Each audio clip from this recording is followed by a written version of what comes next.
Assalamu alaikum, welcome. Thanks to all of you for joining us here today.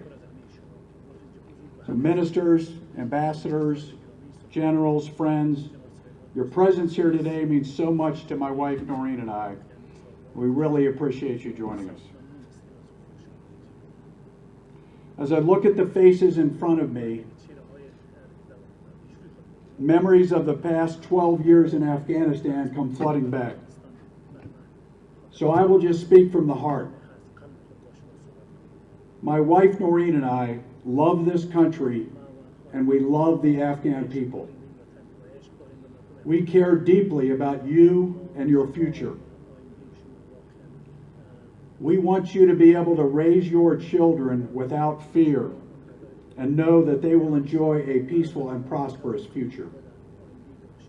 These are the same things that we in America and across the coalition want for our own families, and we want those things for you. For the last 40 years, the Afghan people have only known war.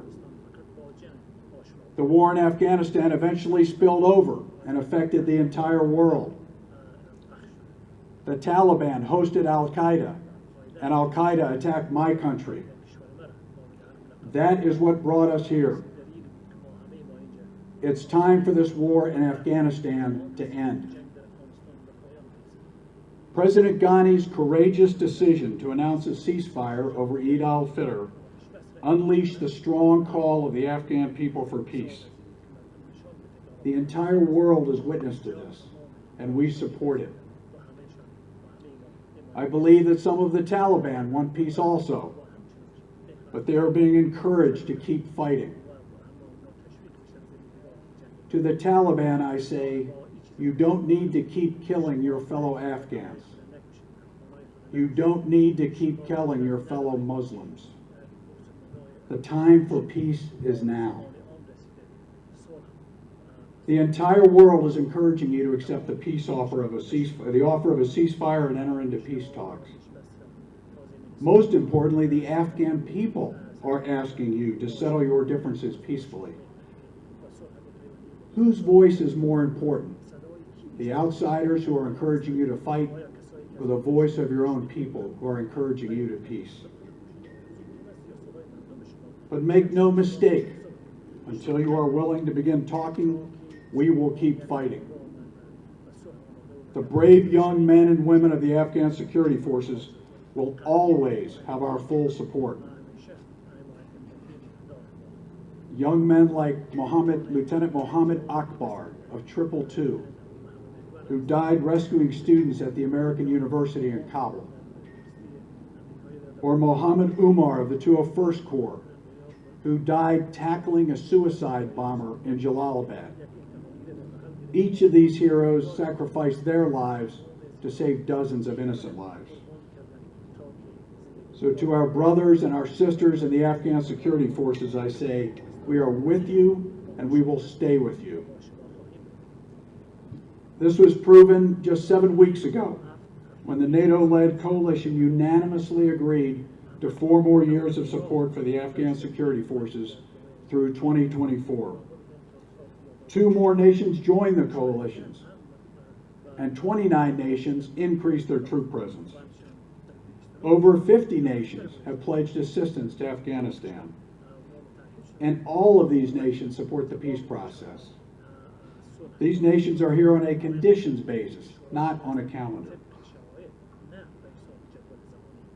They do this because peace in Afghanistan is in everyone's best interest. It not only ends the suffering of the Afghan people, peace in Afghanistan makes the entire world safer. And we are now closer than we have ever been before. I congratulate the Afghan National Defense and Security Forces on their many accomplishments over the last 2.5 years.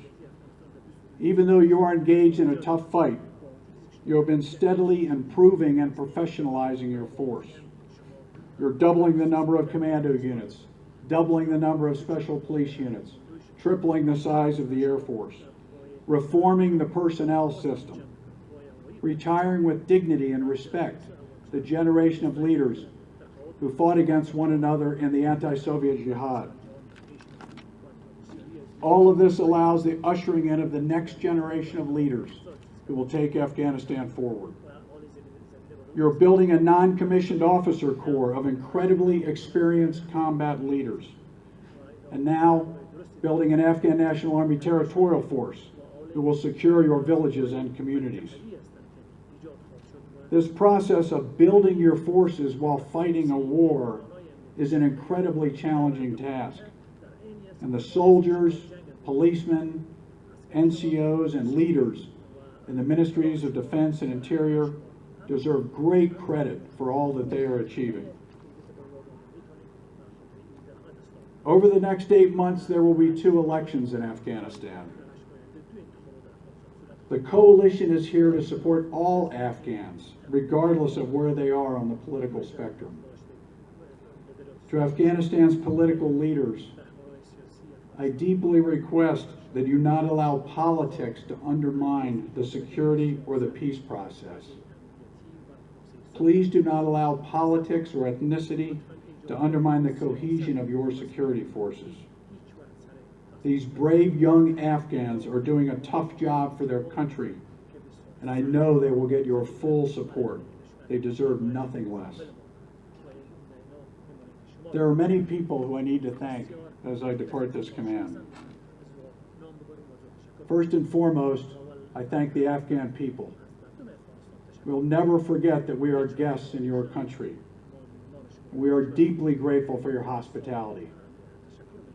Sometimes we make mistakes, and we ask for your patience and forgiveness when this happens. Next, I wish to thank His Excellency President Ghani and His Excellency Chief Executive Abdullah for their vision and their leadership, and for the value that they have placed on the relationship with NATO and the United States of America. This has made it a tremendous difference over the policy decisions that we have seen in the last 2 years. I thank the leaders of the security ministries, past and present, with whom it has been my honor to serve for the last 12 years. I thank the non-commissioned officers of the coalition and the Afghan Army and Police, Command Sergeant Major Clark, Command Sergeant Major Roshan, Command Sergeant Major Wali, and many others. I thank all of the commanders and the service members who have performed so well on this mission for the past 2.5 years. I want to thank my boss, General Votel, for your leadership and your vision, your unwavering support, and your friendship. Thank you. As an American general, I thank NATO and our entire coalition.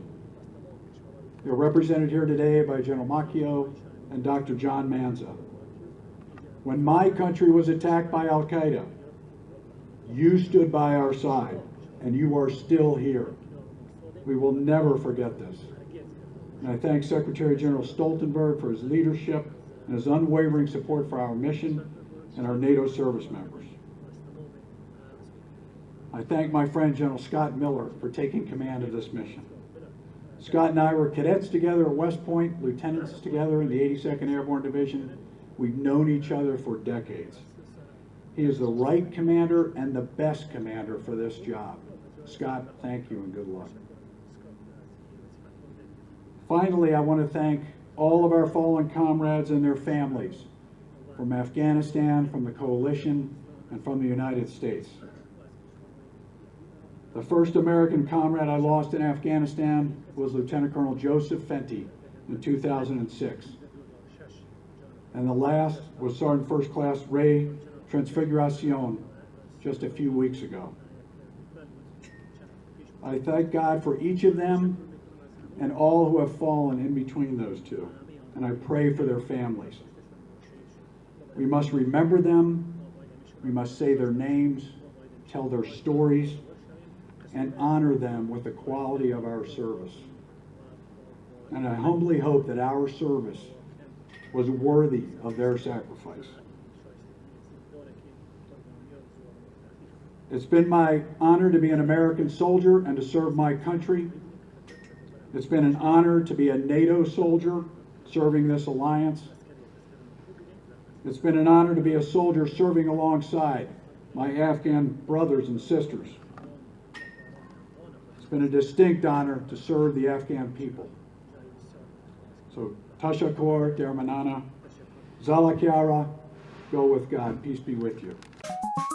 Subscribe to our channel for more updates.